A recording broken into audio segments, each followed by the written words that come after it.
చెప్పండి సార్.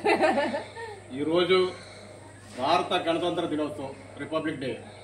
మనకి భారతదేశానికి స్వతంత్రం వచ్చింది 1947 ఆగస్టు 15. అదేవిధంగా భారతదేశానికి రాజ్యాంగ అమల్లోకి వచ్చినటువంటి రోజు 1950 జనవరి 26. మరి ఈ రోజున 76వ గణతంత్ర దినోత్సవం జరుపుకుంటా ఉన్నాం.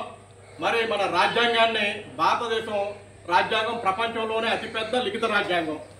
మరి రాజ్యాంగాన్ని రచించడంలో మరి డాక్టర్ బాబాసాహెబ్ అంబేద్కర్ గారు రాజ్యాంగ రచనా కమిటీ చైర్మన్ గా వారు చేసినటువంటి విశేషమైనటువంటి కృషిని మరి ఈ రోజున మనం అందరం కూడా శ్లాఘించవలసినటువంటి ఆవశ్యకత ఉంది.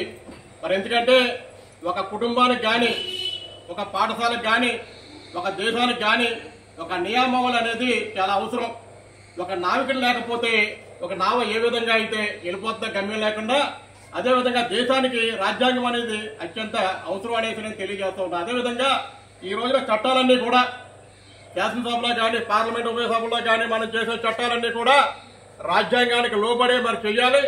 కోర్టులన్నీ కూడా మరి రాజ్యాంగానికి లోబడే అవన్నీ కూడా నడుచుకుంటాయనే విషయాన్ని గమనించి అంత గొప్ప రాజ్యాంగాన్ని సృష్టించినటువంటి ప్రపంచ మేధావి డాక్టర్ బాబాసాహెబ్ అంబేద్కర్ గారికి ఘన నివాళులు అర్పిస్తూ సెలవు. జోహార్ doctor Bharat Ratna doctor BR Ambedkar. జోహార్ బిఆర్ అంబేద్కర్. జోహార్ బిఆర్ అంబేద్కర్. జై హింద్.